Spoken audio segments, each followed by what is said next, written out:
Right, what we're going to do today is make some bacon. Got my cold steel roach knife.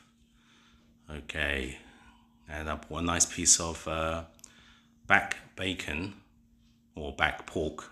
It's not bacon yet in the market today. So what we've got to do is just trim off all the sinew around the bacon, because it'll allow the salts and sugar to penetrate more, which is really good. As you see, it's a nice piece of back pork, sorry. And what I'm going to do is going to take this skin off, okay, because it's quite hard. If you don't take it, then the salt and the spices don't penetrate it as good. So yeah, it's advisable to take the skin off when you're making bacon, but some people don't. As you can see, it's taken off. Okay, and I'll feed this to my dogs. If I cook it for them, it's like scratching. So that's what it looks like once the skin is off. It's nice because it has a little fat on it as well, you know. I mean, the guy in the market, he had the whole, fillet of this stuff, and he just say, how much you want? So I got him to cut me off a kilo, which is about 120 baht a kilo, which is quite cheap for this quality of meat. As you see, it's nice for making back bacon. So what we do, we just dry it off a little bit, because I just washed it and everything like that. And now we're going to make the curing rub. Okay, so as you see in the bowl, I have some previous rubs I use, and that's already contains like a nitrate in it, which means that I put a leafy green plant and blended it up. So that'll give you a natural nitrate. You can use anything like basil or celery or anything leafy, yeah? And that acts as like a pink curing salt. So I just added 1 tablespoon of sugar, and I've got my Himalayan pink salt here. This is not curing salt, this is pink salt, okay? Not curing salt, it's Himalayan pink salt, which is very good for you. I think there's over like 90 minerals there. So if you're using the white cheap salt, change to pure sea salt or Himalayan pink salt, which is good for your body. You know, everyone needs salt, right? I always keep salt, good quality salt, because I do a lot of like curing. A lot of people worry about, you're going to get botulism out from this and everything like that. The thing is, I've been doing this for years, and every time I've done it, I've been fine, because we're going to smoke this bacon in the smoker, so it gets a nice smoky flavor, and when it's ready, it's kind of cooked already, right? So you just slice it up and put it in the freezer or the fridge or vacuum pack it. So you got to do the hygienic thing, okay? You can't, some people even like leave it out to dry. Yeah, that's the old school way. If you don't want to smoke it, you can have like a cold cured bacon. A lot of Italian people do it, Chinese people, all cultures have their own way.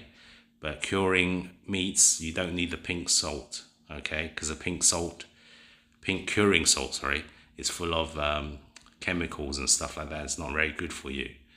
So I'm just doing it the natural way. As you see, I've got the greenery in the salt, which is the nitrate from the plant, and that's the natural curing agent used for curing meat. So just make sure you coat all of it really well, okay, and give it a good rubbing, because we remove the skin. It's easy to penetrate the piece of meat, because you can see it's quite thick, right? You want to get a good layer of the cure onto the meats. Okay, so you do all sides and coat every bit of meat you see, and that will give you a a success into curing. Okay, if you don't use enough, it's not going to cure. So some people put it into like a Ziploc bag and just throw all the salts in and, you know, turn it. You know, you can see that technique being used, but I tend not to use that technique because the bacon comes out, you know, really salty maybe for me. So I prefer using this technique, you know, just have my curing box with you know, the bottom to lift it up so all the juices can drain to the bottom of the box, and then, you know, that's better for me, you know, because once you seal it in a vacuum bag, you know, you got all the spices penetrating more. But you know, some people like doing that way, so there's no right or there's no wrong.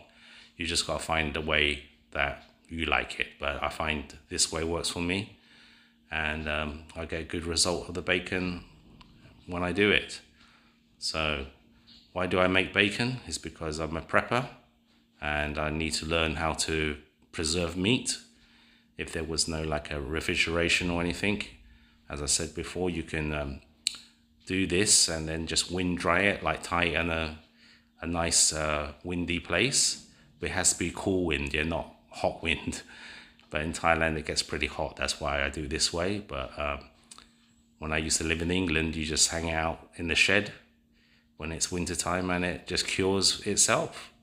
So look at that, it's all done. Okay, so this is how it should look. There's thunder and rain everywhere today. It's outside, but anyway, you can see that's all like salted around. Okay, so you have to coat it nicely, and that goes in the fridge for 7 days, so the water will extract out from the bacon or the pork, because it's not bacon yet, but the water will extract from the meat, and then we catch the water there and we drain it every day, and we can turn it every day if you want, or a couple of days at a time. Okay, so 7 days in the fridge with the cover on, and we'll come back to you in 7 days, see what it's like. Okay, let's check on the bacon. As you can see, it's been 1 day, and you know, this much fluid, right, has come out from the meat. See that? That's a good sign, okay?